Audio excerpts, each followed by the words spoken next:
everybody. Welcome back to the Fin Factor. I'm Paul. And I'm Aaron. This is episode number 168. Aaron, we've got a couple big pieces of news here, okay? Longtime fans of the show. This is breaking news. It just happened. Longtime fans of the show are going to get this reference, but I have new shoes. So there you go. They're not white?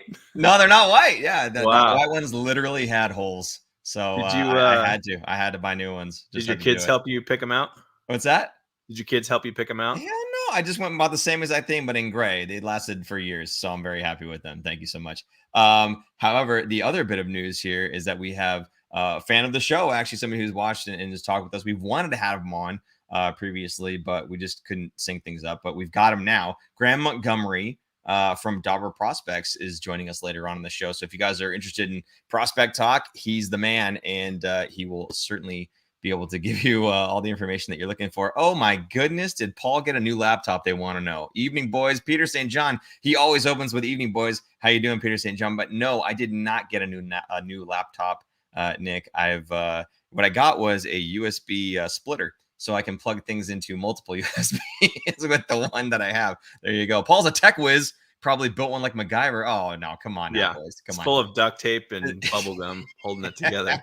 You know, actually, Aaron, I told you already. Grab this stuff. This is what I had a problem with my camera. I had to use literally these tools to fix that today. So, yeah, I guess you could say I MacGyvered it just a little bit. But anyway, hey, it's great to be back. We're going to be talking a little bit of Sharks hockey, obviously. Again, looking forward to the prospect talk a little bit later on when we talk with Graham. Again, he's a guy that's showed up all the time in the chat. What was it, Grahamslam? Yeah, Grahamslam was the name. If you guys in the chat remember seeing that name, that's the guy. So he'll be right there with us. Can't wait to get to that. Okay, Aaron, let's go ahead and just kick it off here. The Sharks, Anaheim, a 4-5 overtime loss. Gosh, even in the division when we lose, and you're thinking, cool, we're going to gain some ground for the Connor Bedard sweepstakes. We still get a point, and we do it against the team that we're racing to the bottom with. I know it's sad. I almost wish it was a regulation loss, but it went to overtime, so both teams got 1 point. So it's kind of weird in the standings. But yeah, the game was weird.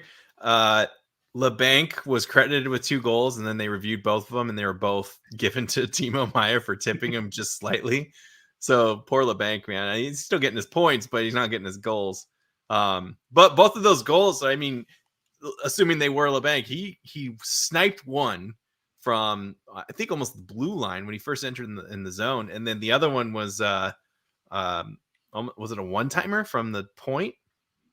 Not quite the point. He was a little bit closer, I think, kind of like a faraway slot area, kind of in between that, a tweener between the slot and the blue line. But man, he's feeling it. He's feeling confident. He's feeling good, and is looking good and is scoring his points. Now, defensively, he still kind of does his brain fart stuff. Like I think it was it that game? Or I think it was the Boston game. That's the one where Marchand just burned him, but we'll get to that in a little bit. But yeah, this is a weird game because the Anaheim Ducks tied the game kind of late in the third period on a blatant, to me, it looked blatant offsides. Yes. It looked like that to the coaches. They challenged it and they reviewed it and they said it was a good goal. And so then the Sharks have to go on the penalty kill. It's kind of weird, right? But do you understand why it was offsides? Was it because they couldn't, it was inconclusive video evidence? So what it happened, I believe that was the final call, but really what they were looking at, the thing that they're looking at, okay? The thing they're looking at is, did the player who was carrying the puck across the line actually make contact with the puck after it had crossed the line? So the puck can go into the zone. If you're not touching it, you're still on side, right? You're on the other side of the blue line, the neutral zone. The other guy can still be in the offensive zone as long as he tags up before you touch the puck, even though it's entered the zone. So I think a lot of people were really confused on that one. Even I saw it, and I'm going, I mean, the only thing I think they might be reviewing is, did Svechnikov not allow the guy to have an opportunity to get back across the line? And is that some sort of a weird rule that I'm unaware of? Potentially. But no, really what it came down to was just, did he make contact with the puck? And it was deemed either that he didn't or that it was inconclusive, as you say. So I'm not sure what the actual ruling was at the end of the day, but at least I understand what they were looking at. And so for anybody who was confused, that is what they were looking at, was did that player touch the puck after it had entered the blue line while his teammate was still in the offensive zone, and either they couldn't figure it out or he didn't. So this is also something that happened, I believe, something with Colorado in the playoffs, was it not? Yeah, there was a this is like the whole reason they made the rules, because of it wasn't reviewable at the time. One of the very few rules that they've made not because of sharks. That was it was a blatant offside in the playoff game, and I think it was a game deciding goal too. So it was a lot where everyone's like all up in arms about it, like, oh, we should do something about it. And so then they allowed it to be reviewable. So yeah, during the playoffs they scored something. I was gonna say something else too. And now I forgot what it is. Well, let me say real quick while you're thinking about that, Noah Claxton over here says LeBanc playing like he wants to get traded. Nice to see. I do want to go back to LeBanc really quick, as you had brought up, him shooting and basically getting 2 goals that were very, very slightly tipped. And then it kind of goes to Timo instead. But I think the main takeaway here is, yes, they were assists, not goals. But how did he get it? It wasn't him making a pass, right? It was him firing pucks at the net. It was him acting like a shooter, and someone else got in the way of it and stole the goal from him, but whatever, right? So, but he was doing the things that I think are what's going to make Kevin LeBanc successful. And if being successful ultimately means, as Noah had said, he gets traded, hey man, good for you, right? And I think that wouldn't be such a bad situation for the Sharks either. You get a lot of money off the books, not that it really matters, but you get an asset back in return for a guy who you're not going to take him anywhere in the playoffs this season, right? So it wouldn't even be such a bad thing for him to find his way out of San Jose as well. We've talked about a lot of the other guys that were brought in, veterans that were brought in the offseason, almost specifically so that they could play for a year and then get traded, get some assets back, right? This is a guy who's been here for a while, needed to prove something, has changed his game just ever so slightly, and is pulling the trigger more often. And it looks like it might be paying off for him, both on the stat sheet and in the eyes of other teams' GMs, potentially bringing him on board for a bit of a run there. So I gave you enough time to think about what you were trying to say. Go ahead. It was a comment from Kellen Foster. He said, "We made it. The Anaheim versus San Jose game was awesome. Kellen lives down in Anaheim. I really don't like Vetrano, the race to the bottom, the battle for Bedard in the basement." Yeah, I was just pointing out that we had a fan of our show was at the actual game, got to see it in person. Nice. Yeah, oh, I know what I was gonna say. I tried to find a quote from Quinn after the game, because I'm sure he was pissed about it, right? Yeah.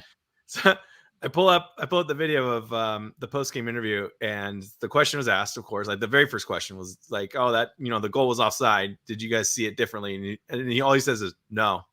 Yeah. Like, no, we didn't see it differently. And then they said, did the referee come over and give you an explanation about anything? And he just goes, nope, we got nothing. So I couldn't even use it as a quote. It was so short. I was like, oh, wow. Obviously he's pissed, but he also can't criticize or say anything, because then he will get fined by the NHL. Absolutely. So you could tell he was pissed. You could tell he was going to say something, but he was holding back and didn't want to get himself into fine trouble. Well, ultimately, the game does what it's intended to do. It helps us get just a little bit lower in the standings. Although, again, you'd really like to just flat out lose if you're going to do that, especially against the Ducks here. So we inch closer to the prize at hand there. But let's see, we got notes here for McTavish and Zegras. You go ahead and you can talk about these guys. I really don't care about them. So. Well, my whole point on this point here is that McTavish was 3rd overall pick in 2021. Zegras was 9th overall in 2019. These are examples of some of the high-end talent that the Anaheim, because they've been terrible for seasons, accumulated, and why Anaheim is going to be a very good team, because these two are anchored in their centers and look very good. I mean, McTavish had in this game, what did he have? He had 2 goals and 2 assists. So he had a 4-point night for a 19-year-old, maybe 20-year-old. That's pretty good. Zegras also had, he only had his 1 goal, but he's a pivotal part of that team. A lot of it goes through him.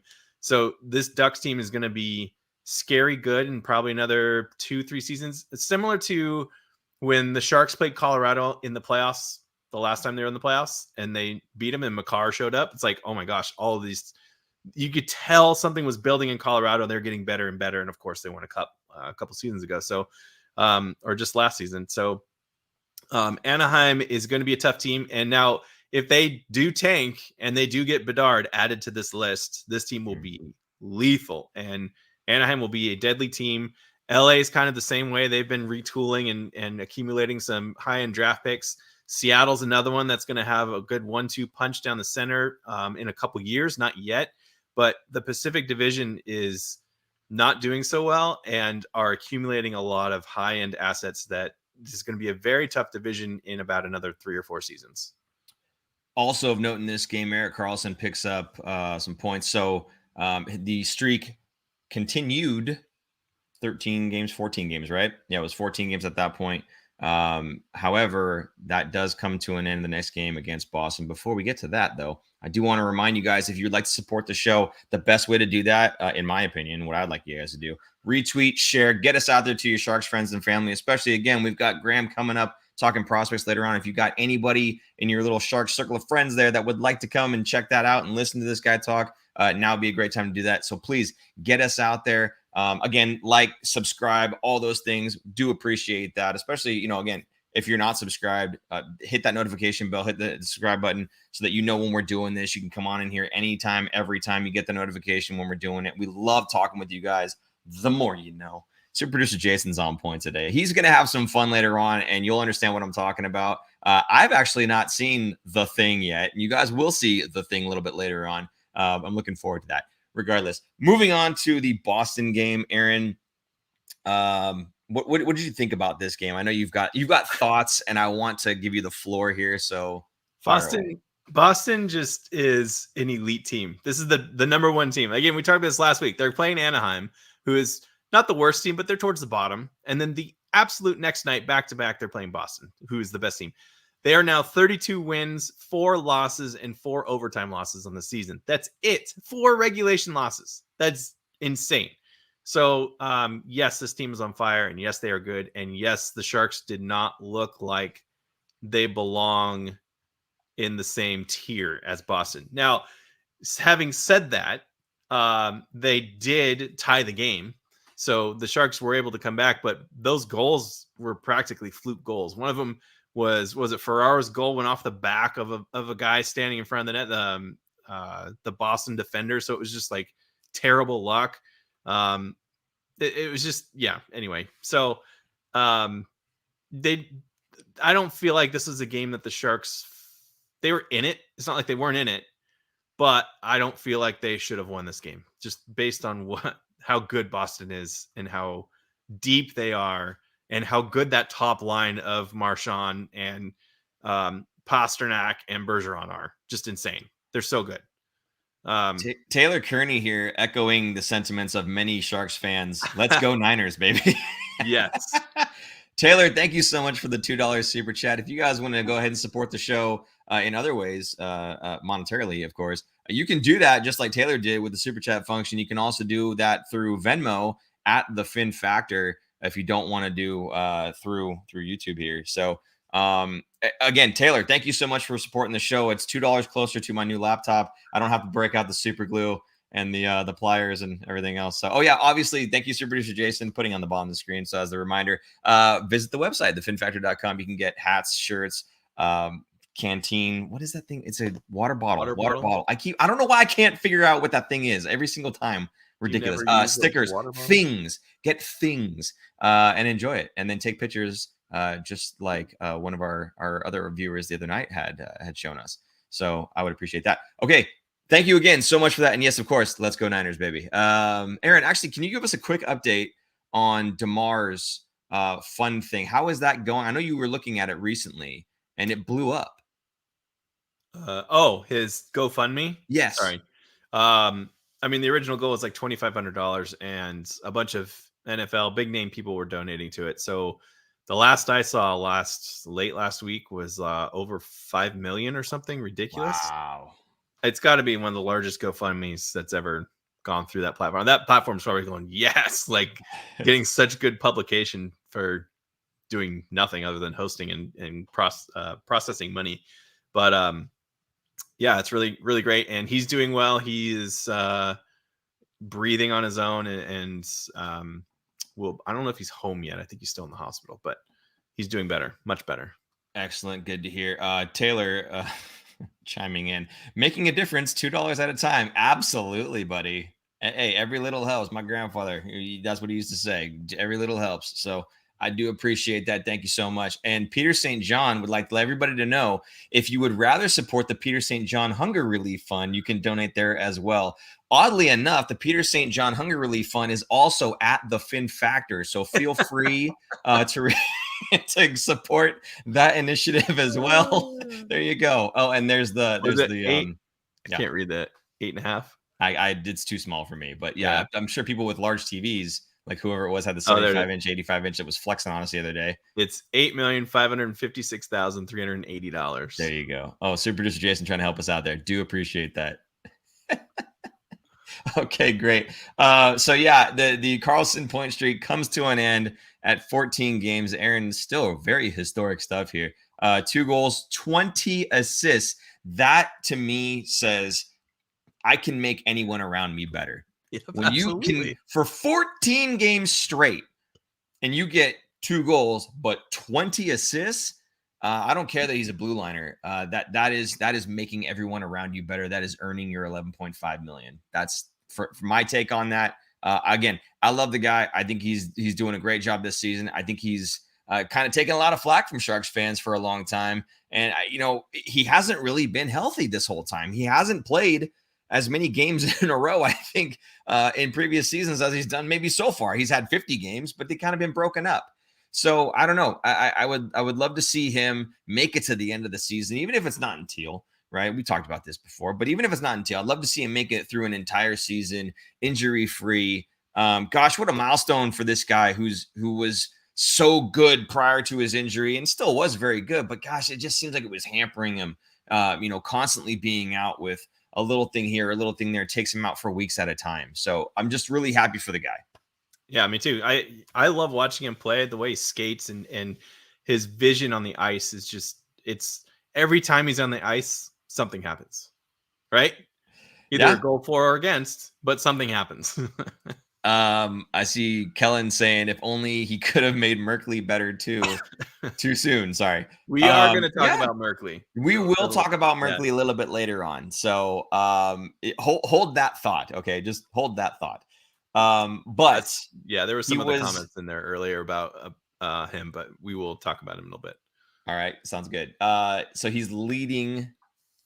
Oh, he was named to the All-Star. Before we get to this. Okay. Before we get to this, now this is you can notice the dramatic pause. People on the podcast, there's a very dramatic air about my screen right now. Okay. So just feel it through the speakers in your car. Okay. Last week, we asked what should be the new slide that super producer Jason creates. Because the Luke Cunning garbage collector slide, obviously not going to work anymore because Luke.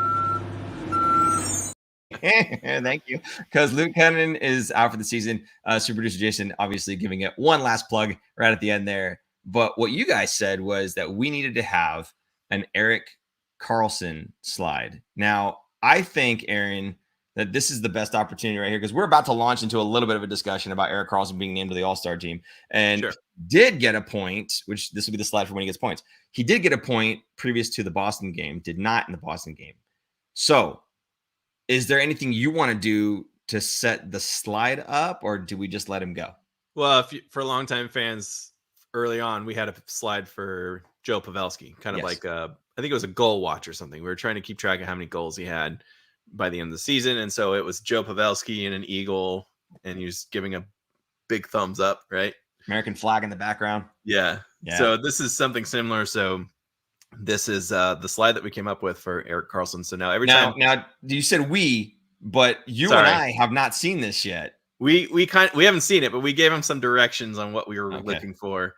But we're going to play this every time Karlsson scores some points, and most likely this will be every episode now. Okay, SPJ, take it away.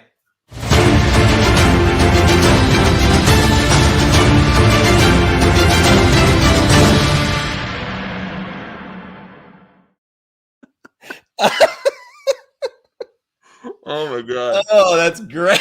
Yes. Okay, read it for the podcast, people. Read it for the podcast people. It was so fast, dude. It says Captain Jack Carlson, right? No. It said alternate. Alternate, smaller. Alternate Captain Jack Carlson. Yes. That's beautiful. Oh so my goodness. Cannons, they came together and moved around, and then it like looks like a coin that flips over, and it's Erik Karlsson dressed as a pirate. If you are on the podcast, hop over to YouTube. I don't know, what is this, 21 minutes in or something like that? Go around that mark. If you just want to see that, obviously you want to see the whole show. So what am I saying? Just start from scratch. But if you do are looking for that, it's right around that 21-minute mark. Oh my. That's awesome. The amount of work that he puts in, man. Hey, can we get some like fire or something in the chat for super producer Jason? Like, that was amazing stuff. Thank you for that, Jay. Really good stuff. Pirate flags. Oh man, and watch him dry up this season and get injured, right? Oh. Right. We just jinxed it. This is gonna be the only time we're gonna play it. The Fin Factor. That's super producer Jason in the chat there, guys. He says, "Arr." Well done. Okay. So Erik Karlsson named to the All-Star team. Of course. I mean, come on. This guy has just been absolutely on fire the entire season long. Aaron, I see you highlighting the stats. I'm going to let you go ahead and take the glory. Take it away, buddy. I mean, just to like, I don't know, help explain how awesome his season. He's at 54 points right now. 54 points in how many games he played? 41 games. The next player is Josh Morrissey, 8 points behind him. He's got 46 points. He has an 8-point lead already in the season, and we are at the halfway point at 41 games. It's insane how much he's done. Like, his last point streak was 14 games, and he had 20 points. He's just here we go. Poof. He leads all defensemen in goals, assists, and points. I'm reading this. This is the Sharks sent this out. He's on a franchise record 13 game point and assist streak. This was obviously before the Anaheim game. He has points at 53 of 119 Sharks goals, which is 44.5%. It's the highest by a defenseman in the NHL's modern era, second only to Bobby Orr in 1969-70 season. 7-time All-Star, because he just got named to his 7th All-Star team this week. So congratulations to Erik Karlsson. Please don't get hurt. And if you do get traded, please bring a enormous return back to the Sharks. I would be forever grateful.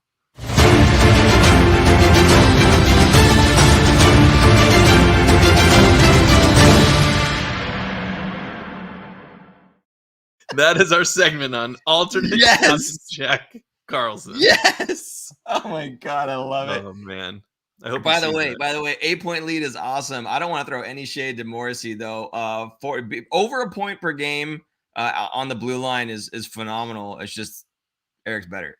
So okay, are we done with Erik Karlsson? Done with Erik Karlsson. Okay.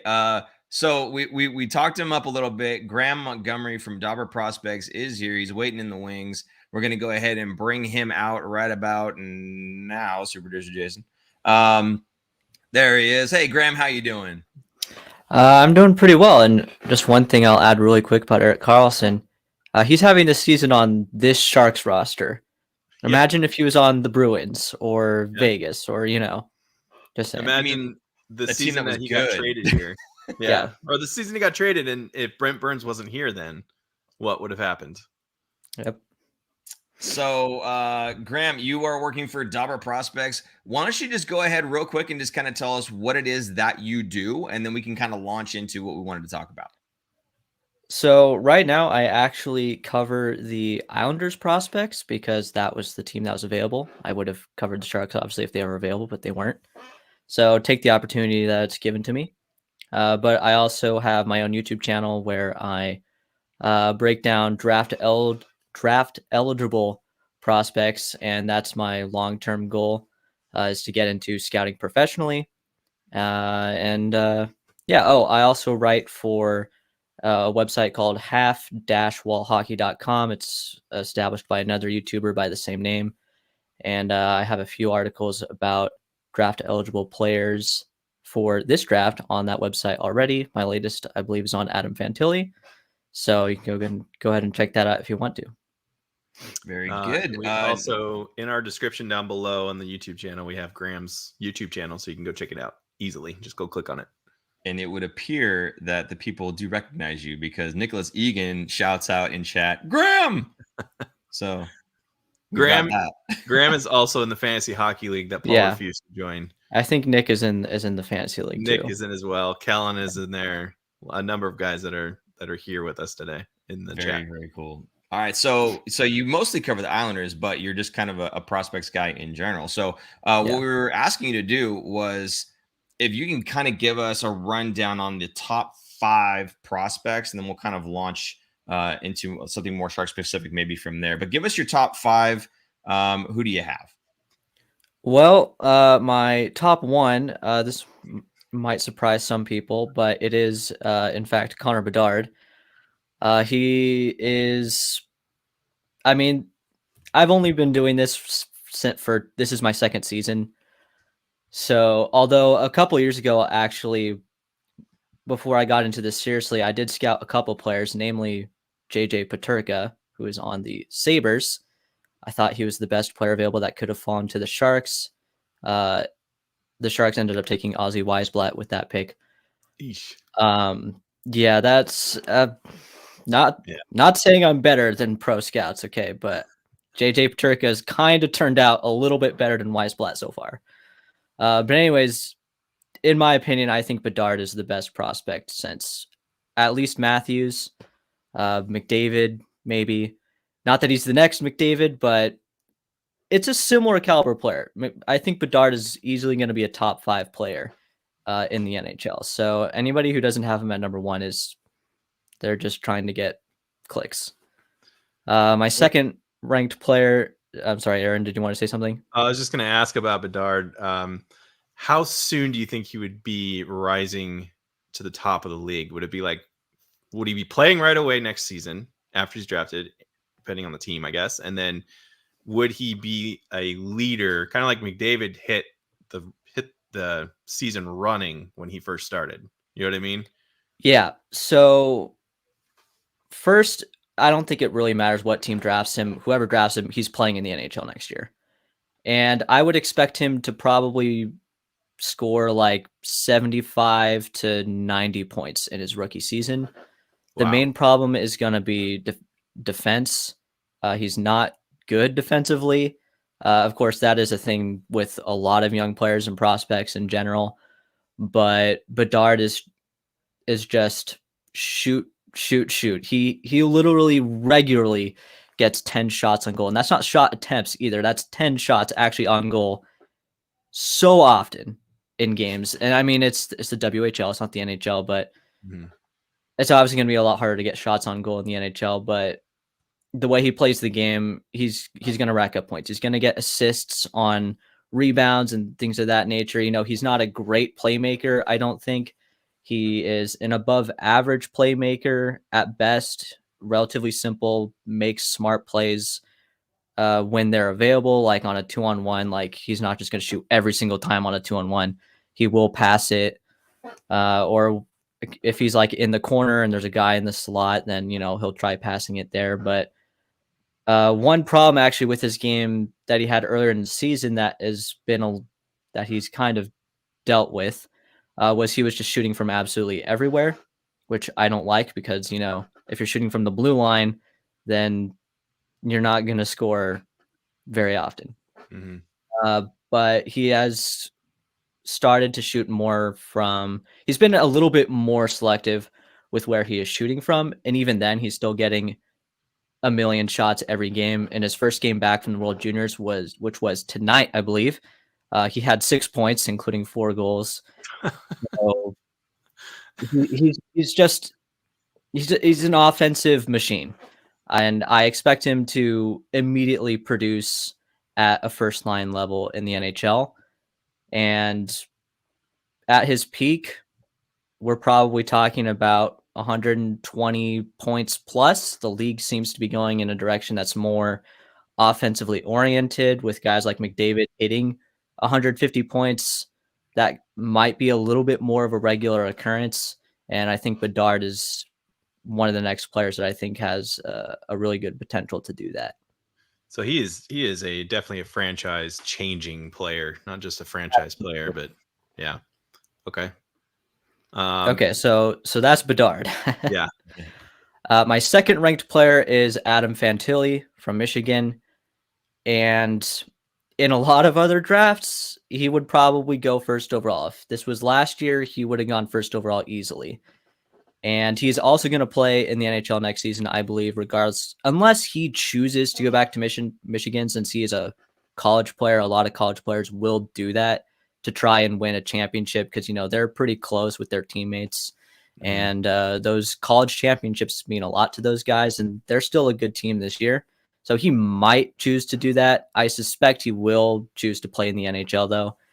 And in his rookie season, I don't think he's going to be Bedard levels of offense as a rookie. I would expect him maybe like 50 to 60 point guy, but he's a much more well-rounded player. He's big. Bedard is a bit undersized. Not that really matters. He's like 5'10". Fantilli is 6'3". They're both centers. Fantilli, they could also both play wing. Bedard, I don't know.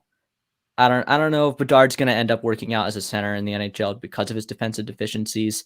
Fantilli, I don't have worries about that at all. I think he'll be a fine center. But the ceiling is definitely a lot lower. I think at his peak, he could probably hit 90 points. Maybe he'll have like 100 or 200 point seasons in his career even.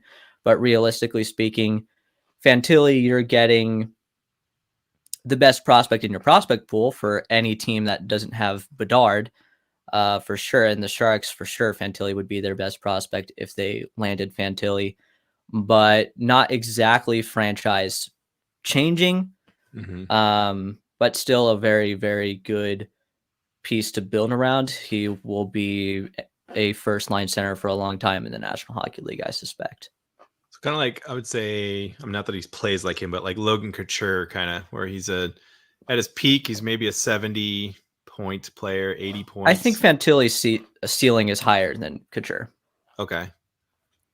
Cool. But in terms of like overall impact, also Fantilli does play a different style of game. I would compare him more to like Tomas Hertl. Okay. Except he's a better skater than Hertl, which is kind of impressive because that is generally the downside of these bigger power forwards. They tend to be bad. Well, not bad, but poorer skaters compared to smaller guys like Bedard.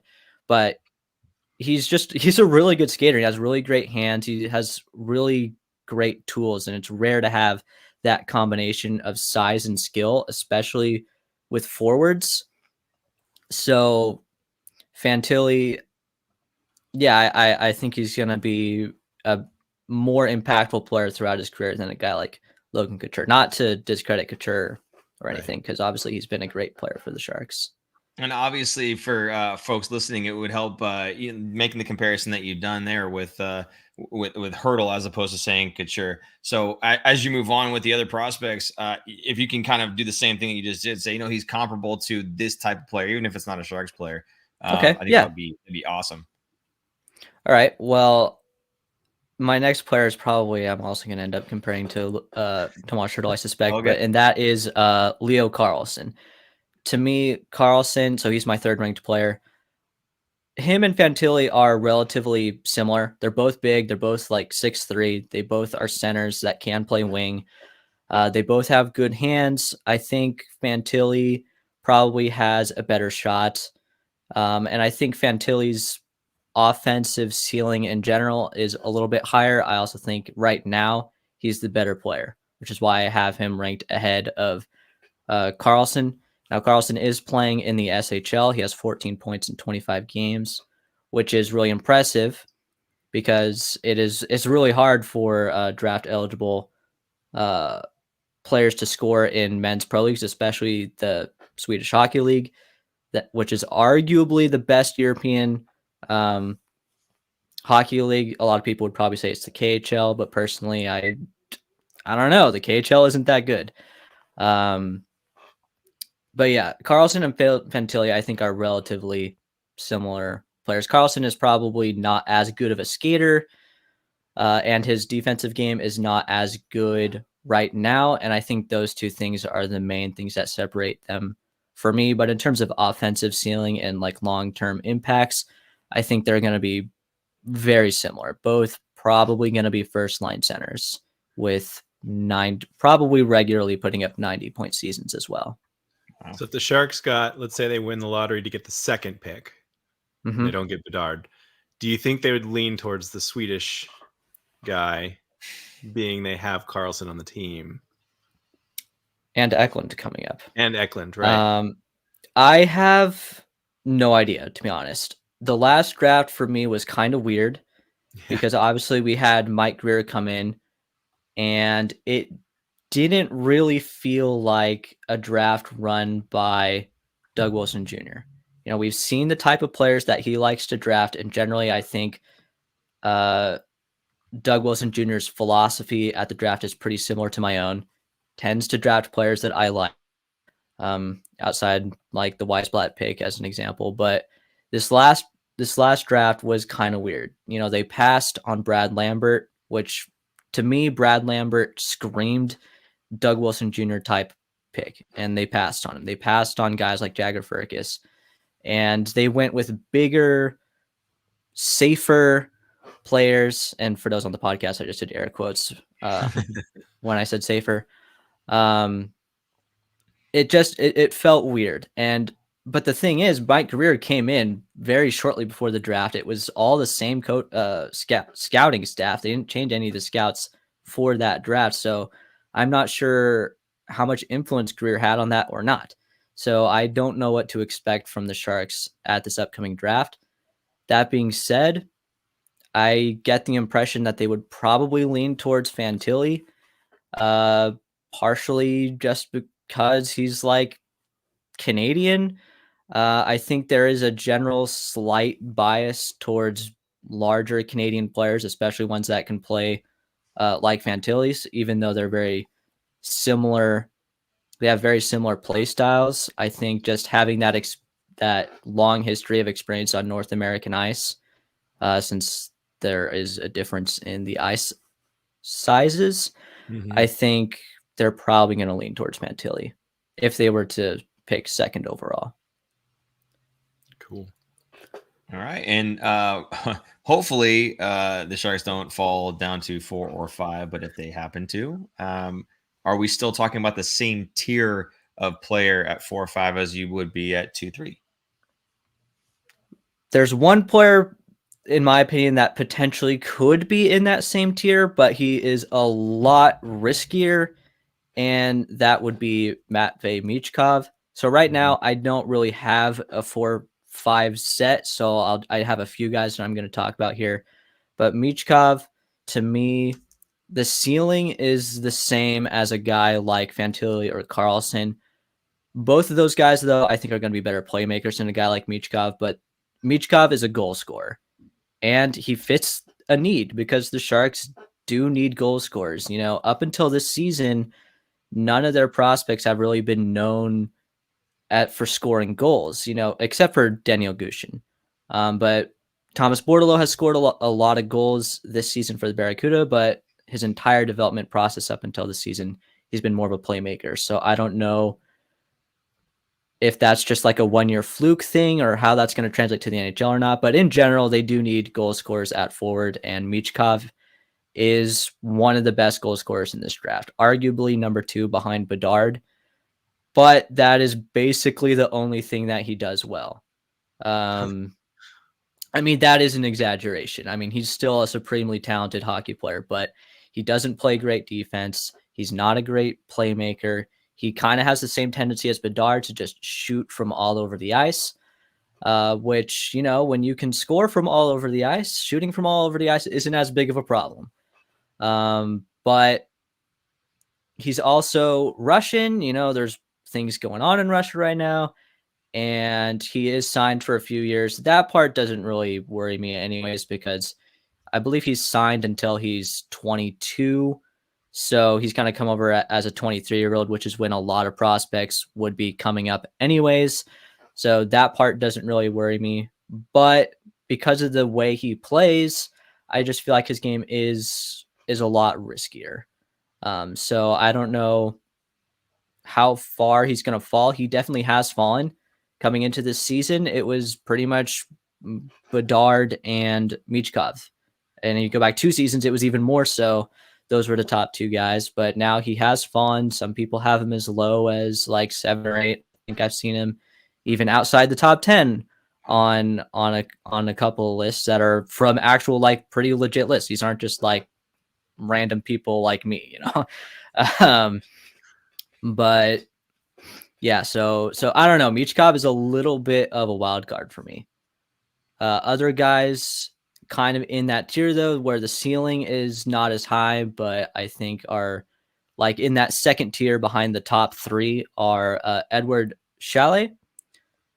He is also big, and there's a lot of good guys with a lot of size at the top of this draft. And Sholl, he's a Czech player. I believe he's one of the few guys I have in this list that is a winger. He's a right winger, I believe. Great hands.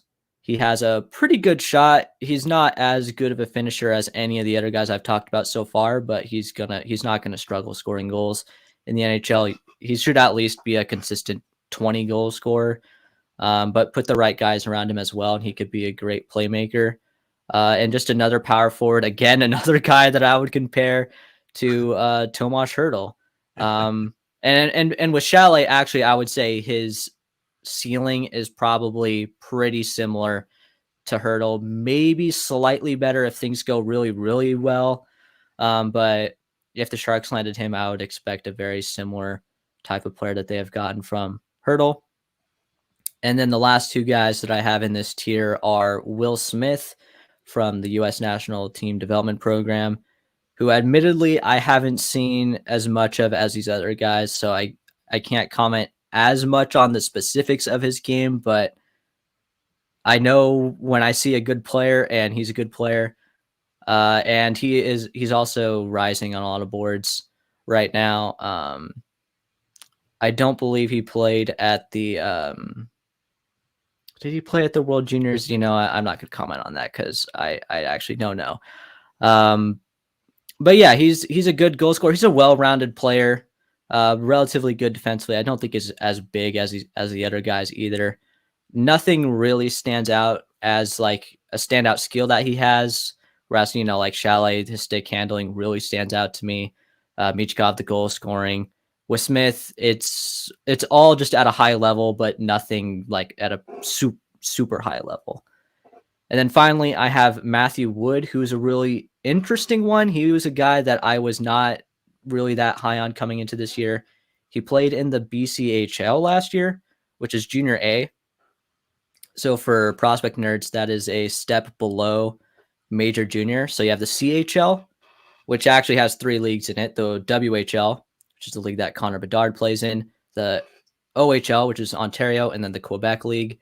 And then you have Junior A, which is a step below that. So the BCHL is a Junior A league. It's one of the better ones, but still, the level of competition is a big drop-off from the WHL to the BCHL, and that's the league he played in last year, so it's kind of hard to get a read on him, but he was over a goal per game in that league by like 1 goal. I believe he had 46 goals in 45 games.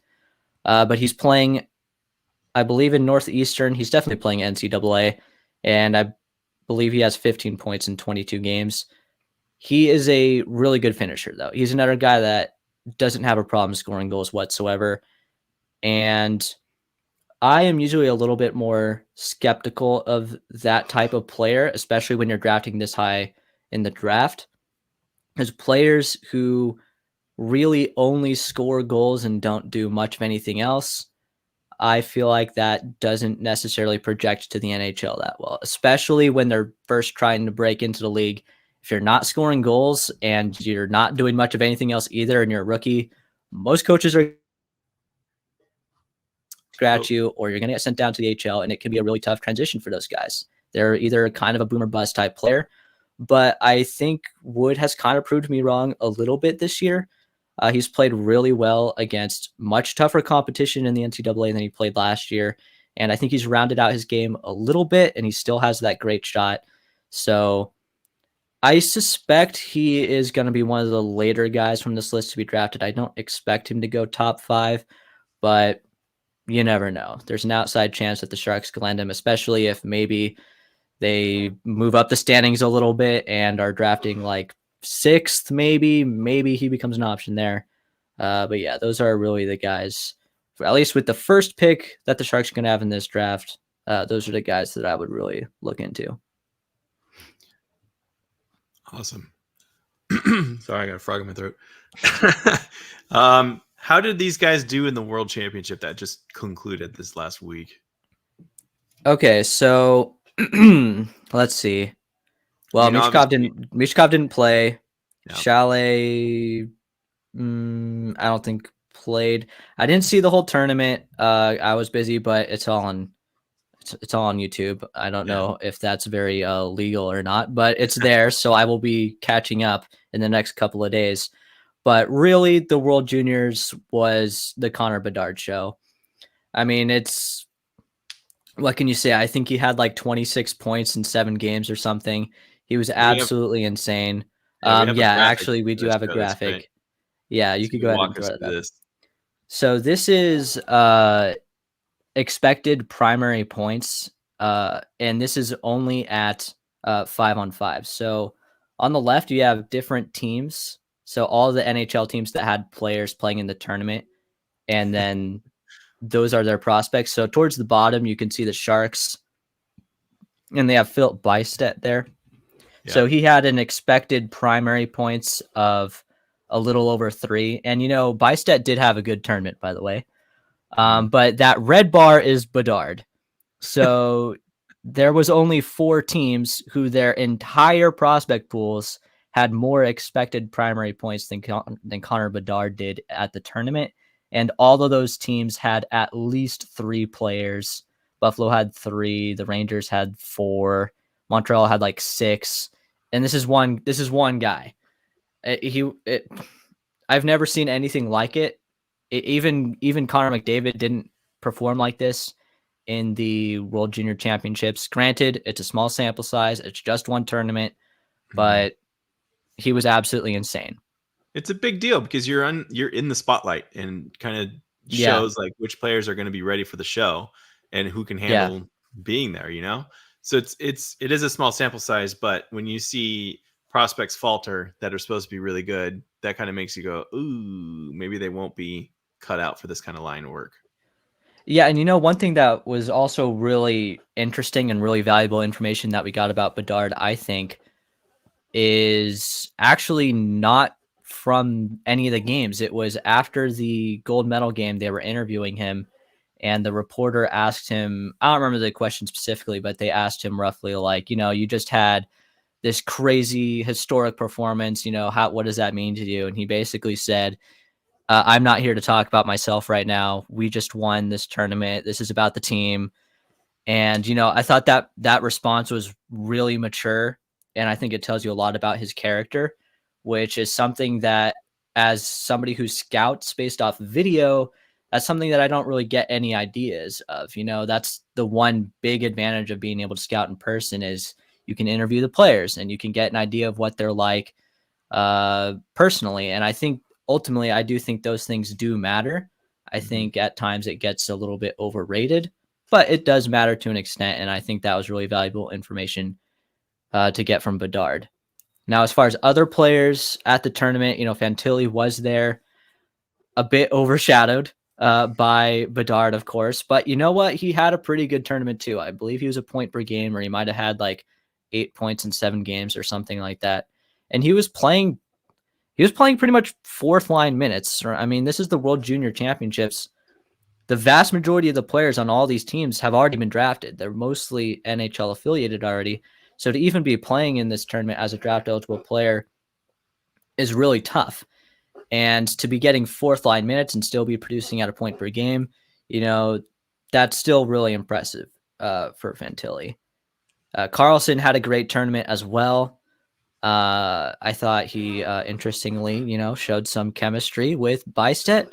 So I don't know. Maybe the Sharks scouting staff does look at that, and maybe they do lean a little bit more towards Karlsson over Fantilli if they're drafting second because of that. Who knows? And the rest of the guys I mentioned didn't play in the tournament. So I want to call out a couple comments here. Nicholas Egan says, I'm ready to order my Sharks Bedard jersey. He's jumping straight ahead. I love that. And then Noah Claxton, doing a little NHL 23 here, I think. It says Bedard is playing on rookie. He has franchise medium potential. Response plus 10% team chemistry for the response to the reporter on the ice there. I want to do some more comments from you guys, actually, so we can get a roll call going. Where are you guys watching from, and which prospect would you want the Sharks to get? So let us know that. Put it in the chat, and let's we'll change that. Get a chance to get through that. I know they're all going to say Bedard, right? Yeah, let's other than Bedard, obviously. Other than Bedard, yeah. Right? And any of the 3 hurdle comparables by chance, perhaps. Hey, there was one thing that we talked about a little bit earlier, and I did notice when you're going through. None of these really defensive prospects. Now, you had said earlier that the Sharks could really use some more defensive prospects. They don't really have that in their system right now. So my question to you would be, if they get to a guy who's maybe, say, the 4th or 5th, and they don't get a guy that they are really in love with, do you see the Sharks potentially trading down just a little bit to get that top defenseman that's on their board and picking up an extra pick? Okay, well, like I mentioned earlier, this is Mike Grier, and so I don't know. He did trade down at the last draft, though. So first of all, trading down is smart. Always trade down, except for in like very rare circumstances. And this draft is probably going to be one of those circumstances with their first pick. I just think the talent in the top 5, top 10 even is too good to really want to trade down with. But maybe they make a trade. Maybe, somebody gets traded and they pick up like a late first. Maybe it's like pick 22 or 23. And then maybe at that point, maybe they trade that down and then they get like 31 and like 45 or something like that. I wouldn't be opposed to that at all. I love trading down. But when it comes to defensive prospects in general, there aren't really that many. As you mentioned, there aren't that many that are like really highly touted guys in this draft. One of my favorites is Mikhail Gulyayev, Russian defenseman. He's bounced around a little bit between all of the Russian leagues. He's played in the MHL, which is their junior league, comparable to like the Canadian Hockey League, the VHL, which is comparable to the AHL, and then the KHL, of course, which would be like their NHL equivalent. He's played in all 3 leagues. I thought he's looked pretty well. He's looked pretty good in all of them, especially the MHL. He's too good to be playing in the MHL, to be honest. I believe he had like a 7-game point streak as a defenseman in that league earlier. And he's a guy that could fall. I've had him ranked as my top defenseman in this draft pretty consistently, and I think by the time the draft comes around, he's still probably going to be my favorite defenseman from this draft class.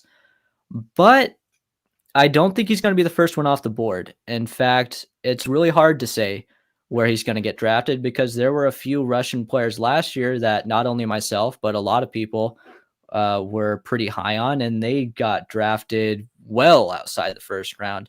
Gleb Trikazov, for example, got drafted 60th. Vladimir Grudinin, a defenseman who I really, really liked. He was drafted like 150 or 170 or something like that. So I don't think that's going to happen with Gulyayev, but he could be available in the second round.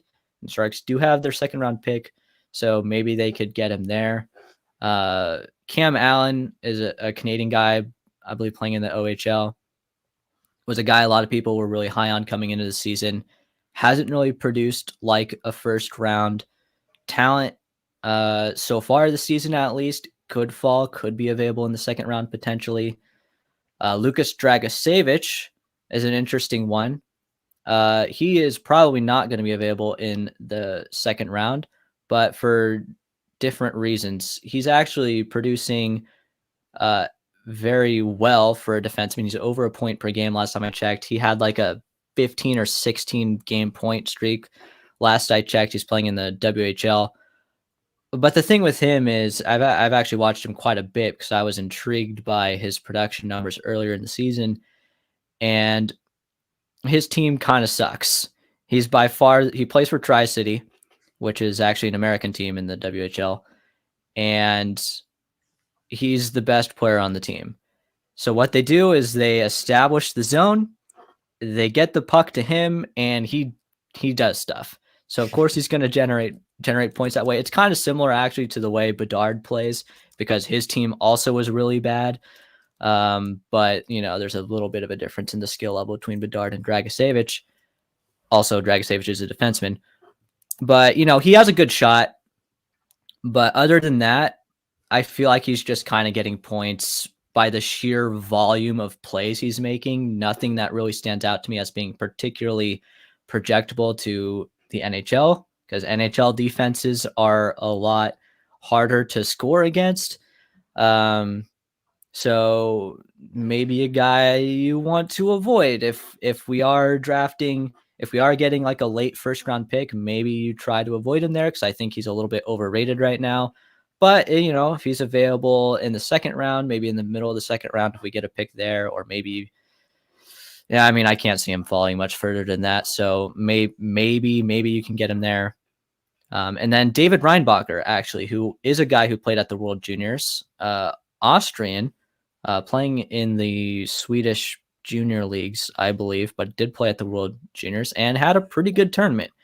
Was probably the best player on his team. Granted, it is Austria. I believe they got relegated. So not a great team, but he had a pretty good performance, and defensively as well. I thought he held his own against much stronger opposition. So I don't think the upside is there offensively. He's probably not going to be like a top power play guy, maybe a second power play guy, maybe, but probably a guy that I think would be available in the second round. So maybe that's a defensive prospect that they can get with their second round pick. But they kind of need defensive prospects. So those guys are all good options, I think, depending on where you're drafting them, of course. Yeah, next year's draft is supposed to have more prospects for defensemen compared to this year's draft, which is more offensive forwards. Yeah, if they were drafting top 5 next year, there's Aaron Kiviharju, Finnish defenseman, might go first overall. That's not entirely clear. It's over a year away. Of course, it's not entirely clear, but he doesn't have the same level of hype as a guy like Bedard, for example, or even Shane Wright. If you go Shane Wright a couple of years before his draft, there was a ton of hype around Shane Wright 2 years before he was drafted. Not quite that level of hype with Kiviharju, so maybe if we're drafting like 3 or 4 next year, we could get him, and that would be a huge help to the Sharks' defensive pipeline for sure. And it sounds like, looking at the responses in the chat, that most people would like to see Karlsson, actually. So just kind of the whole Swedish connection thing going on there. We'd have a couple Karlssons on the team again. That'd be pretty cool. So poor Randy. What's that? Poor Randy. Yeah. Karlsson. Anyway. And I wanted to point out one question before we let you go, unless Aaron's got something else after this. But Noah Claxton asked Graham, do you think it's fair to compare Michkov to Laine? Now, it's funny that you said that, Noah, because when he was describing Michkov, that's exactly who I was thinking of. And I saw your comment earlier saying sounds like Laine. So, Graham, is that a fair comparison to make?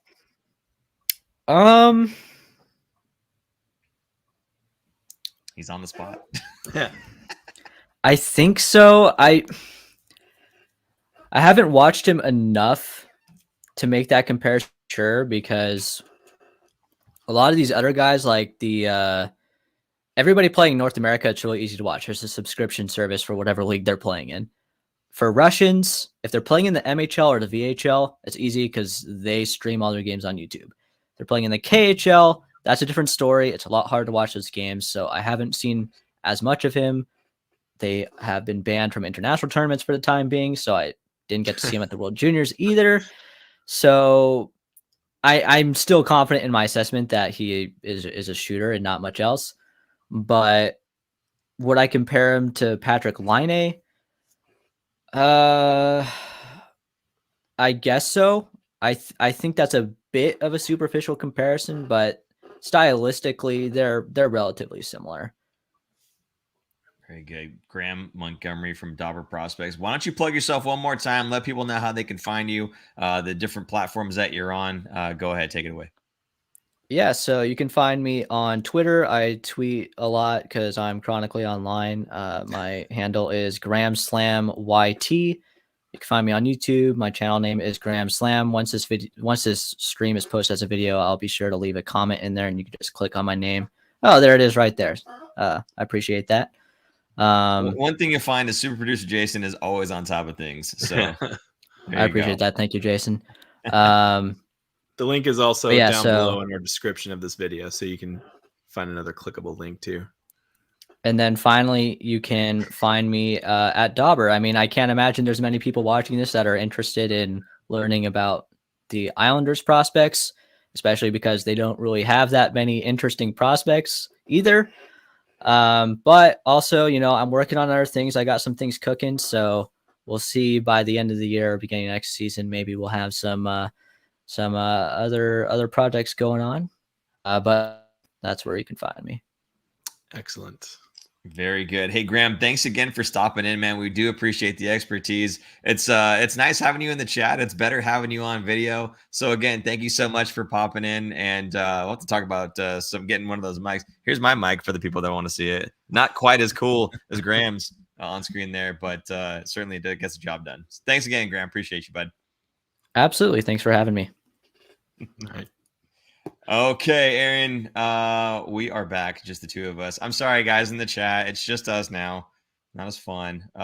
First of all, hey, again, I see Peter St. John saying, thanks, Graham, for popping in. A lot of really good information there, Aaron. So, hey, guys in the chat, if you've appreciated that, please let him know in the chat. He'll see it, obviously. So we'd love to maybe have that kind of be a recurring thing. We get him back on maybe during draft or something like that. That'd be awesome, I think. Absolutely. We'll probably have them back in the end. Give us some more, because those prospects change kind of their rankings, if you will. Yeah. So they kind of go up and down. One prospect whose ranking changed quite a bit over his not so storied AHL career, Ryan Merkley, recently in the news here, had a trade request. Now he wants out because he thinks he's NHL caliber. He's got no goals, 14 assists in 30 games with the Barracuda. I don't care about the no goals, and the 14 assists doesn't really bother me. What I will say is I brought this up before, and I'm not even going to go down the path of, at least not yet. I'll go down the path later of the whole argument where, gosh, you know, I would have thought by now he'd be there, right? For me, watching him play, it felt like, and I've said this before, it feels like he's just not taking it seriously. Like he feels like he's above the competition and he can kind of just do his own thing and just kind of relax. That's how it feels. Now, he does very special things, very amazing things with the puck, but it's almost like it's just him kind of having fun. He doesn't take it seriously enough for me from what I'm watching in the game. Now, again, I'm just a fan watching it, so what do I know? But that's kind of how it comes off. So I don't know what exactly your feelings are. I know what they were on Ryan Merkley. I know what you think about him in terms of his readiness and everything else. I get it. But has any of that changed for you hearing now that he wants out and given the last little bits of stats that we have here? I've seen a lot of comments about, you know, people talking about his history because he had such a lengthy history of I don't know what you want to call it, like losing his temper, but all that happened when he was 16, 17 years old. He's never had an incident since he's been drafted by the Sharks. So to me, it's almost like he's in a situation where he needs to go somewhere else. Do I think he's going to be an NHL player now? I don't know. Depends on the team that needs him. Depends on how much training he can get. We can also look at the coaching staff at the Barracuda and if that was part of the problem or reason. But it is odd that he publicly did it too. But he did have 0 points in his last 10 games that he had played for the Barracuda, which I think that's not going to do it. This is a guy who I said, if he wants to take that next step to get to the NHL, he has to dominate the AHL level to show that he can be effective. And that same with, I mean, I said the same thing about Bordelot and Eklund. They have to be dominating to make the Sharks force their hand to play them at the NHL level because there's nothing left to prove at the AHL level. He has not done that. He is improved on his game. There's some, you know, interviews with McCarthy, the coach, John McCarthy, and just I don't know, man. I don't know what his deal is. I don't know if he's going to be an NHL player at this point. I saw something interesting, and I would love to get your feedback on this. Seeing as how you're much more of a fantasy hockey guy, really, right? So I saw something saying Merkley to Chicago would make sense. Both kind of bottom feeder teams. Chicago doesn't have that guy on their line, and they felt that Merkley would be a shoo-in to just step right in, even if he's not NHL caliber by even our standards, right? But I mean, that's maybe not fair, because for the Sharks, yes, we don't have a solid defensive pool, but you're not going to get any time behind Erik Karlsson. The only guy who did was Brent Burns, and we always saw we saw how that worked out, and it didn't. So I don't think bringing in someone who is doing, in 30 games, 14 assists at the AHL level is not really Brent Burns. You know what I'm saying? So I don't see that working out for this team. Now, for a team like Chicago, perhaps, I don't know. So I'm interested in your thoughts on that one, because it seems like I was asked earlier, I think it was Nick HBK had asked me, hey, what do you think realistically the Sharks could get from Merkley at this point? And I wasn't really sure what to say, but I feel like almost like a fourth kind of makes sense. And what this person was guessing about Chicago, a trade with Chicago, would be a middling prospect and a fifth, which to me is kind of about a fourth, right? So I don't know. I'm interested in your thoughts on that, because it seems like Chicago, it's weird be having two teams that are bottom feeders like that, kind of talking about a trade, to help each other out. But does that make any sense to you? No, I don't see why Chicago would make that trade. To me, like fifth round, I think would be at best. It's probably even sixth or nothing, possibly. Like it's rough because it's a first round pick, right? And I'm looking at the draft and the player to like taken right after him. And I don't like doing this. Yeah. Because woulda, coulda, shoulda, but I only do this when it's the absolute next pick, and it was Keandre Miller, who plays for the New York Rangers. He is looking like a real deal defenseman that's going to be around for a long time. It's sad that the Sharks didn't take him in like for a long time. I mean, Keandre Miller is a big man. He's 6'4", 216 pounds. It's a big defenseman. I feel like that's the pick that Doug Wilson would have made all the time, but they went with Ryan Merkley instead. Now, Ryan Merkley, I was excited about it because this is a guy that was supposed to, earlier, just like we were talking with Graham, all of his rankings, right? The rankings change during the year based on certain things, like some things the players just aren't good at. Ryan Merkley, at some points were in like the top 5, top 10 guys in the draft, and then he dropped to 21st overall.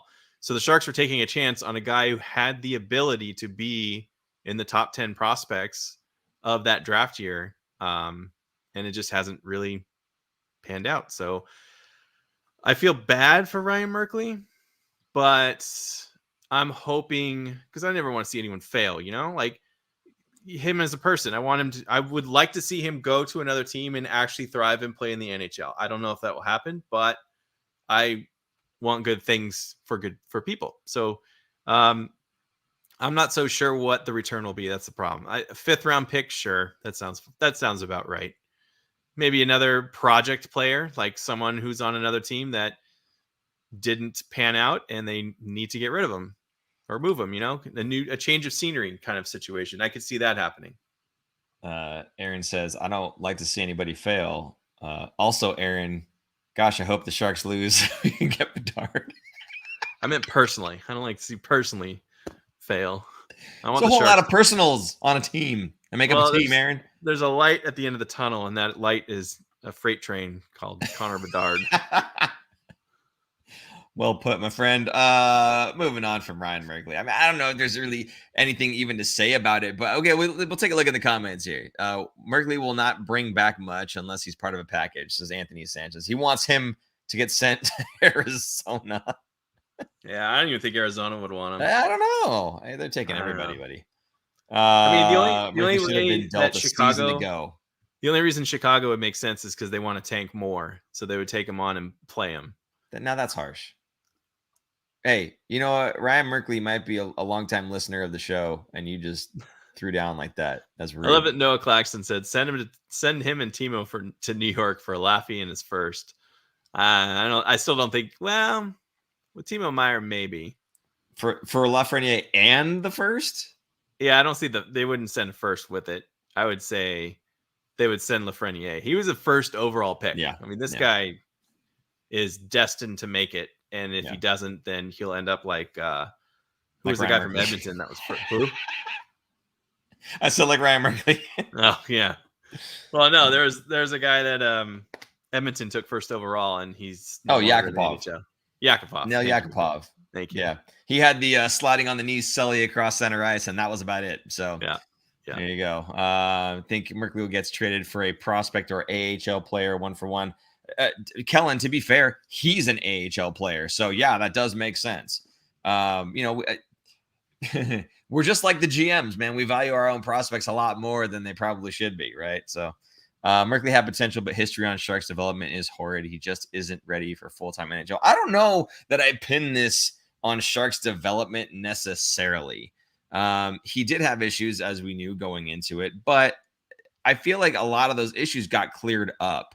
For me, it's again not attitude with other players or other people. It's attitude with regard to how hard he needs to work against that guy, right? I'm better than that guy. I don't really need to work that hard to get past him. My son does the same thing, and it just aggravates me to no end. He'll, especially when he's up against his brother, when his brother's playing defense against him, and he'll skate in on him, and he'll glide, and he'll look at him, and he'll try to do this little thing where he's kind of outthink you and slightly outmaneuver you. You know how you guys do that stuff, right? Where you just like, oh, I'm just going to make it look easy, and I'm by you, right? Instead of working hard. That's the thing that Ryan Merkley needs to do. Just work hard, because I see him trying to like just be smarter and more savvy than everybody else on the rink, and it ain't working, obviously. 30 games, 14 assists to show for it, and your first round pick. One of the best offensive minds on the blue line as a prospect in a long time, and it's just not panning out. I don't know. I think it's an attitude thing. Not, again, he doesn't have an attitude problem with other people. It's I think I'm better than I actually am attitude. It's not, I don't want to say that he actually is, because he is really good. It's hard to say, man. It's really hard to explain, but I just feel like he needs to take it a little more seriously, and if he does, he'll be absolutely phenomenal. 100%. It goes to show hard work will get you into the NHL way quicker than skill. I mean, even Bedard is like Graham had said earlier, if he's going to be on a team and his defensive responsibility is terrible, he's probably an exception because he's so good at scoring that you can overlook his defensive type. I mean, look at Erik Karlsson, right? Is he the world's best defender? Absolutely not. Is he one of the best defensemen offensively? Yes. That's proven this year. So if you're not doing the other one, and let's say, Ryan Merkley, is he the best defensive defenseman? Absolutely not. Is he the best offensive defenseman? He was growing up, but not anymore. And now he has to work hard, and he doesn't have the work ethic. So it's not translating. Just like you're saying, you got to put in the work. Kellen Foster, hard work like Barclay Goodrow. That is a perfect case right there. Guy got sent down to the AHL, was on the fourth line in the AHL because he just was not working out, and then something clicked, and he just turned it all the way back around, made it right back to the NHL, and then what's that? Two rings. Yeah, this is a guy that got out of the NHL, pushed all the way down to the fourth line in the AHL, came back and gets 2 rings. Mm-hmm. Hard work. Kids, if you're listening, hard work pays off. Okay, there you go. Hard work like Andrew Cogliano. That guy too. There you go. Noah, thank you for that. Aaron, the Sharks pick up off of waivers from Winnipeg. I'm hopefully not going to butcher this name. Michael Eyssimont. Eyssimont. That's what I said. So there you go. Yes, okay, now good. He is a defensive forward, kind of meant to replace Luke Cunnin. We cannot make an Eyssimont slide. We've already made an Erik Karlsson slide, so there will be no trash collector thing for Mikey here. I do find it interesting, though, that his name is specifically Mikey. It's a little different. I like that. Different. Yeah. Mikey. So go ahead. What do you know about this guy? I don't know much, but he's kind of I don't want to say a pest player, but he makes the other team's life hard. When he's on the ice, he's probably going to be hitting hard, working hard. This is a Mike Grier guy. So I don't know if you noticed last week on the waivers, or last couple weeks, I guess, was it Tolvanen went to Seattle. I was hoping we talked about that one. Yeah. We were hoping the Sharks pick him up. Detroit had just put on Jacob Verana on waivers, and I was hoping the Sharks would secretly pick him up, but that contract is big. I think it's $4 million a year. Basically another Kevin LeBanc guy who can score, but he doesn't do any of the work. He also just came out of the substance abuse program from the NHL. So they're trying to get him down to get some conditioning stint, but he would have been a fantastic pickup. But anyway, they pick up instead this guy who works his tail off. So fully expect him to be in the lineup very soon, probably this week. And we actually have a clip here from his press conference that he had. Mind you, the quality is not the greatest. Super producer Jason worked his magic because the audio was not in stereo and it was taken from his phone. So this is basically a clip of Mikey. He was kind of asked about his reputation. His reputation is that he is, what was it? I can't remember the exact words, but it's something people hate. Well, the question was like, people hate playing against you, and it's a compliment. Like, it's taken as a compliment, not supposed to be a negative thing. So this is him explaining in his own words the style of his game and his reputation. Yeah, I don't pride myself on being hated by anyone, or I'll never take a cheap shot or a liberty or try to injure anyone. But I definitely, have a reputation for being hard to play against, and I'm only trying to build off that and make it more evident in my game. I think that's something that I have to do to stay up, and that's something I'm willing to do. It's a tough role, but the more and more games I play, the more shifts I get. I want players to know that I'm out there and know who I am, and I'm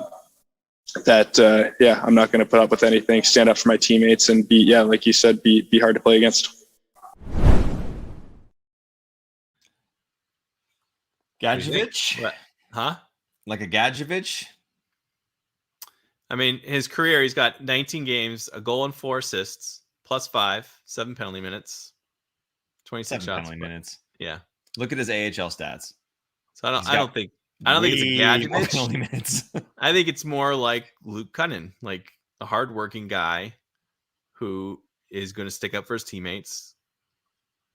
Just a guy that is a Mike Grier guy. We're going to see more of these guys. I'm for it. I liked what he said. I like how he said it. I mean, like, I'm a hardworking guy. I'm a guy that's hated out there. I'm not going to take any cheap shots.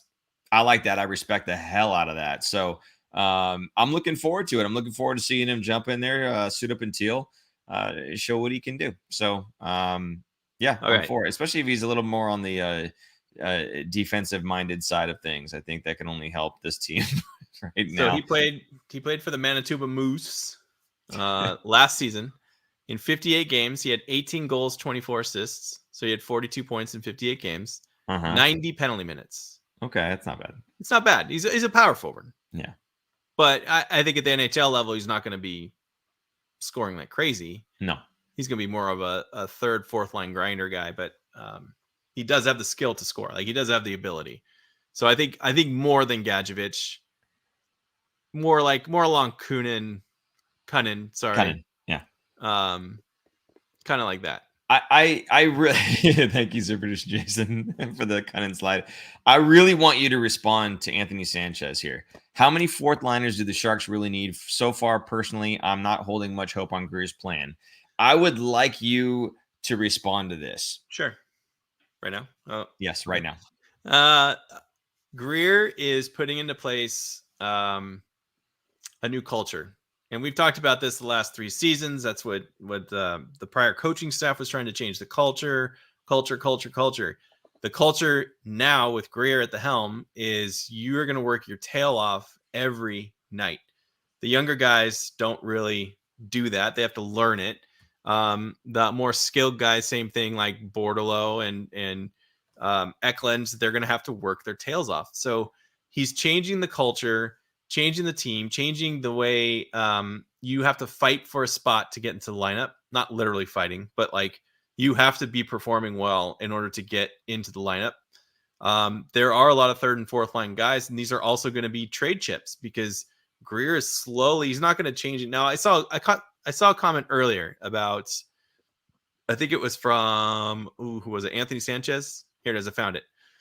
Trade Couture, Meyer, and Karlsson for a first-round pick, get the best possible pick for Reimer, and build the future Shark team during this draft. That's a fire sale, and there's not enough guys in this draft that would warrant getting rid of those guys to get the team to where it would need to go. So it's going to be a slower rebuild of getting bigger top prospects, more draft picks. We'll see. Next year will be very interesting where the cap space ends up being.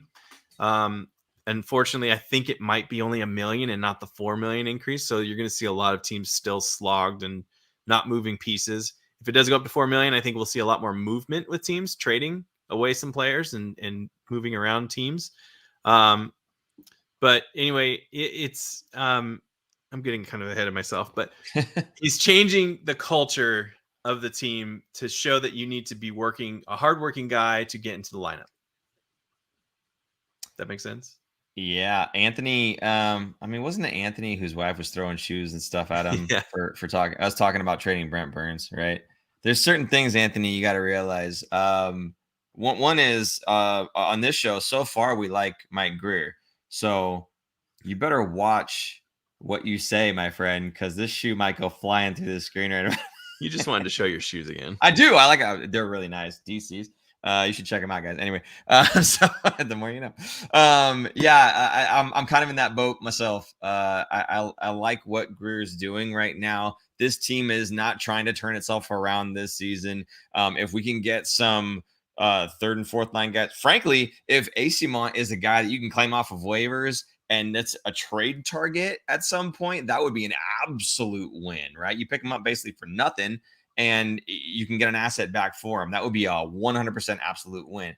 If he's not a trade target, it seems like he's the type of guy that you do want in the locker room. So, and he's making 700 something thousand a year. So there's really no issue here for me on that one. So I'm okay with it. I actually kind of like it. And I'm looking forward to seeing him in Teal. Not to see how many goals he scores, because that's obviously not going to happen. I just want to see that work ethic. Again, if you look at the guys who are kind of my favorite players in the team right now, save the skill guys like Karlsson, Hurdle, my favorite guys are the work ethic guys. My favorite guys are Mario Ferraro and Nico Sturm right now. Those two guys are the guys that I love. They got engines and they don't stop. And I love that about those two guys. For me, it's all about that work ethic, at least for this season. So if he's one of those guys, the more the merrier. Bring him on in. And again, if it helps the locker room, not that we have locker room issues so much this season anymore, I don't think, but if it helps the locker room, all the better for it. So there you go. We're going real long, so we're going to go cruising through the upcoming games, Aaron. We've got 3 of them: Tuesday, Wednesday, Friday. So a back-to-back and then a one-day break. Oh man, it looks like we're touring the Pacific. So we're in Arizona, in LA, and then against the Edmonton Oilers. So actually, Wednesday, am I going to be at that game? I might actually be at one of these games. That's in LA. I know. I might actually be at one of these games. So actually, no, I believe it's the next weekend they play in LA or something. And I think for a travel tournament for the kids, we'll be out in that area. So I think we're going, which is kind of cool. Regardless, Tuesday against Arizona in Arizona. Aaron, are they still the laughing stock of the league, or is it us now? Well, we'll see at the end of this game. Okay. Ends up winning, but good response, Aaron. Good response.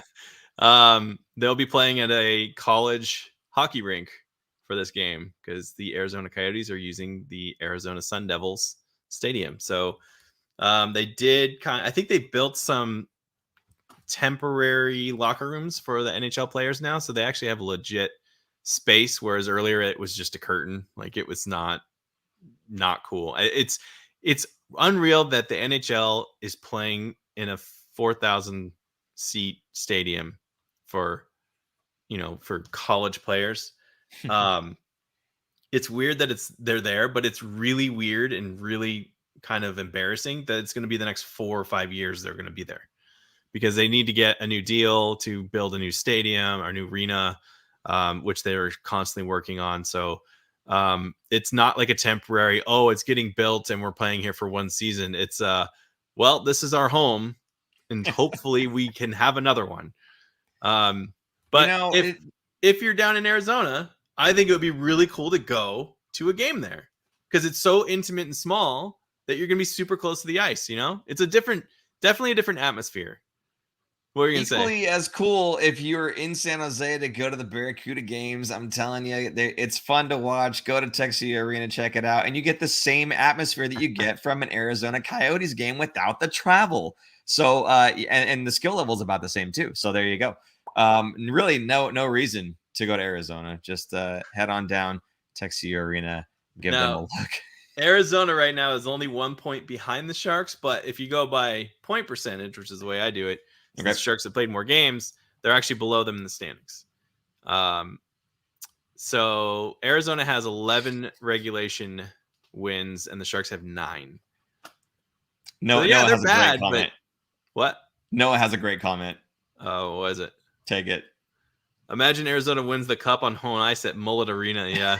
Can you imagine if they got Connor Bedard and all of a sudden, like, all of their prospects, because they have a lot of prospects for being so bad for so long, all of it comes together and they win on Mullet Arena? That would be so embarrassing, because that just puts international eyes on the situation that is in Arizona.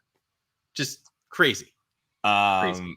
The center ice at that arena, Mullet Arena, we were joking that they weren't going to be able to put their logo. That's not entirely true. They have one half of the face-off circle has their logo, and the other half has the Sun Devils logo in it. They're splitting it. Oh, it's so cute. It's adorable. It's, again, a unique situation. It's kind of cool. For one season, I think it would be cool. It would be like, that was fun, a fun year while our stuff was getting, finalized and built. But for 4 years, man, that's awful. Brutal. And then, let's say they do get construction, or they're able to build a new arena, but there's delays and they're there for another season, 5 years, 6 years. I mean, that's like, if they got Connor Bedard, he would be well in his prime at that point. Sharks next night in LA. Not quite the rivalry it used to be, Aaron. No, it's not. It's sad.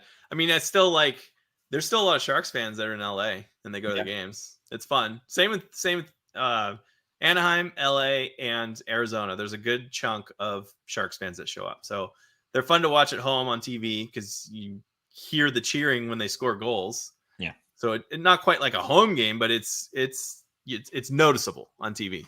LA is an interesting team because they're doing pretty well. They're one of the top teams in the West, not even just the division, but the West. They're right behind Seattle and right behind Vegas, but they are right there. I'm a little surprised that it's kind of like they're almost like in the same situation the Sharks were a couple years ago, when it was like their core guys are getting older. Kopitar and Doughty, they're getting a little bit older, but they have a crop of young guys that are coming up to kind of like balance it out. So anyway, they're an interesting case, and they're a good team. And Tom McClellan is the coach, former San Jose Sharks coach. There you go. So yeah, that'll be a tough one, and it's a back-to-back right after Arizona on a Wednesday night. It's funny, the Sharks usually play Tuesday, Thursday, Saturdays, and they're playing Tuesday, Wednesday, Friday this week. Off nights. Great for fantasy. Great for fantasy hockey. Well, they've got the best 2 players in the league, Edmonton does, and we play them in San Jose on Friday. Where are they in the standings? Are they above? Now, obviously, the Sharks above the Kings and all them is what I'm saying. Oh, who? Sorry. Edmonton is up there. They are, where are they right now? Not as high as LA. They're actually in the middle for the entire league. They're in the middle. Okay. So they're kind of on the outside looking in. In the division, they're actually behind Calgary. Points wise, they're behind Calgary. Actually, they are behind them because they have the same amount of games, but they are they're on the outside looking in, and it would be a shame if Connor McDavid and Draisaitl did not make playoffs. But always a scary team, always fun. That's going to be a Friday night game at the arena. That'd be pretty cool, to go see against Edmonton. Absolutely. We're seeing the best player in the world. You'll have, if you think about it another way, was it the top? How many guys are leading the league in scoring that will be in that game? You got McDavid, Draisaitl, and Karlsson. 3 guys.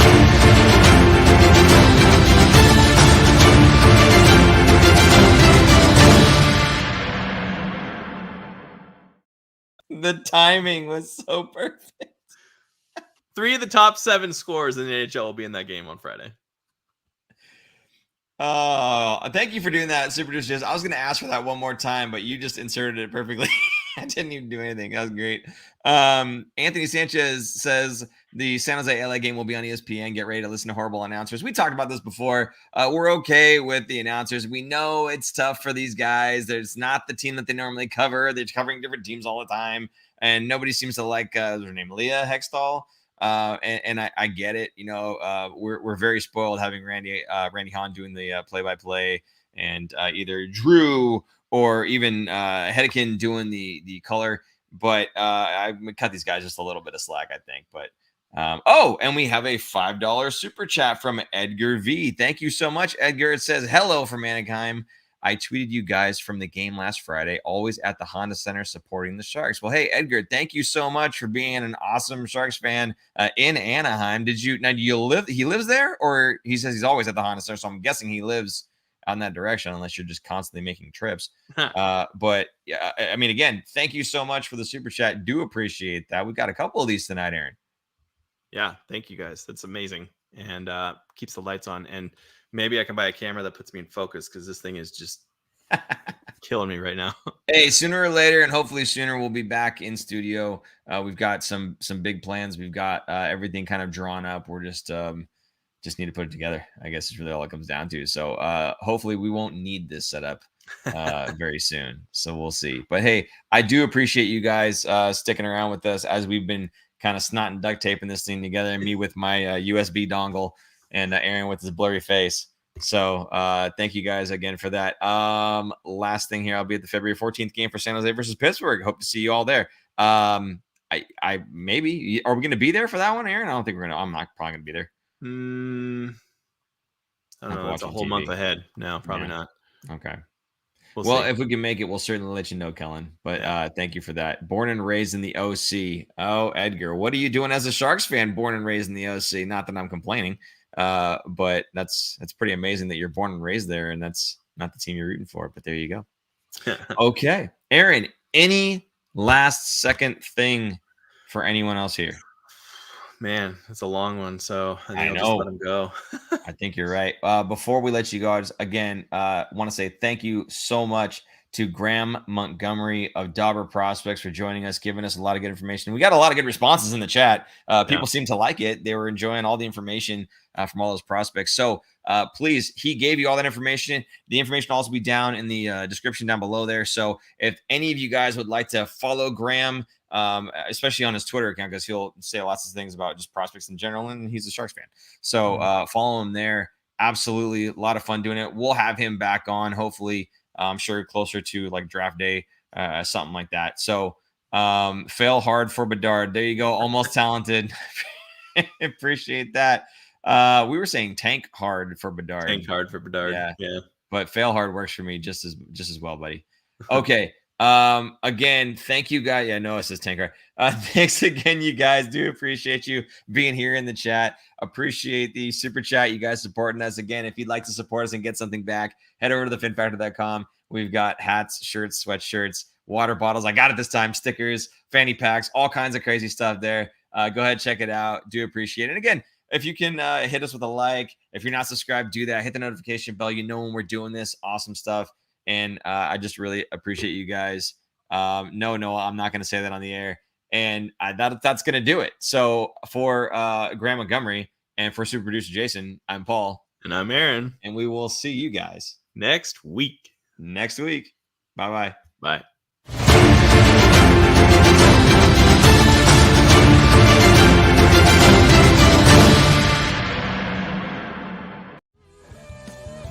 Thanks for tuning in. If you like this episode, check out our other content, especially interviews. You can interact with us directly through social media at The Fin Factor and on Instagram at Fin Factor. And don't forget to join our live streams on YouTube. Visit our website at thefinfactor.com, where you'll find all of our episodes as videos or podcasts. You'll also find our exclusive merchandise to help support our show.